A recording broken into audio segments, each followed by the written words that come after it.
Hi అండి. Welcome back to my channel. ఈరోజు వీడియోలో నేను కృష్ణతత్వం గురించి చెప్పబోతున్నాను.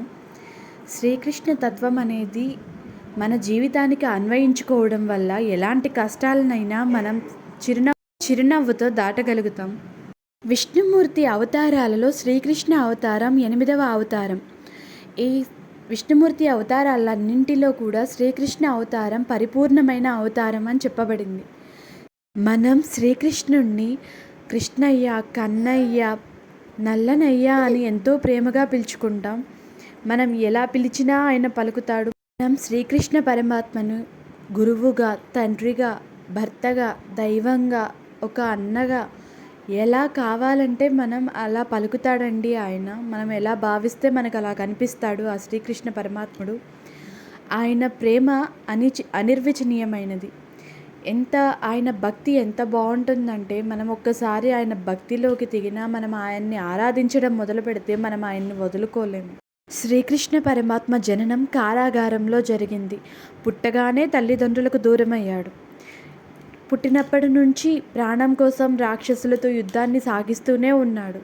తరువాత జరాసంధుడితో యుద్ధం, వాళ్ళని ఓడించడం, రాక్షసులను సంహరించడం, ఆ తర్వాత దూరంగా మధురా నగరంలో స్థిరపడటం, ప్రేమించిన రాధని కోల్పోవడం, ఎన్నో జరుగుతాయి ఆయన జీవితంలో. కానీ ఆయన ఎప్పుడూ కూడా నవ్వుతూనే మనకి కనిపిస్తాడు. కానీ ఎక్కడా ఆయన కష్టాలు అనుభవించినట్టుగా మనం చెప్పుకోము. ఆయన ఎన్ని కష్టాలు పడ్డా కూడా ఆయన చిరునవ్వుతో ఆ కష్టాలన్నీ దాటాడు. అవి మన జీవితానికి అన్వయించుకోవడం వల్ల మనం కూడా ఎలాంటి కష్టాన్నైనా నవ్వుతా దాటాలి అని ఆయన తత్వం చెప్తుంది. ఆ శ్రీకృష్ణ పరమాత్ముడు ఎన్ని కష్టాలు అనుభవించినా, ఎన్నో మాటలు అనిపించుకున్నా, నల్లనివాడు అని అన్నారు, ఆయన్ని మాయలు చేస్తాడన్నారు. ఎన్ని చేసినా ఆయన ప్రతి దాన్ని నవ్వుతూనే స్వీకరించాడు. చివరకు గాంధారి ఇచ్చిన శాపాన్ని కూడా ఆయన నవ్వుతూనే స్వీకరించాడు. ఎన్ని కష్టాలు అనుభవించినా ఆయన మనకి ఎప్పుడూ చిరునవ్వుతోనే కనిపించాడు. అందుకే అండి, కన్నయ్య ఎక్కడ ఉంటే అక్కడ సంతోషం వెల్లివిరుస్తుంది. ఆయన ఎక్కడ ఉంటే అక్కడ సంతోషాలు తప్పితే బాధలు అనేవి ఉండవు. శ్రీకృష్ణ పరమాత్మ తన జీవితంలో ఎదురైన ప్రతి కష్టాన్ని, అవమానాన్ని ఆయన చిరునవ్వుతో దాటాడు. ఒక జీవితంలో ఎదురయ్యే సమస్యలకు పరిష్కారాలను చూపే విధంగా భగవద్గీతను అందించాడు.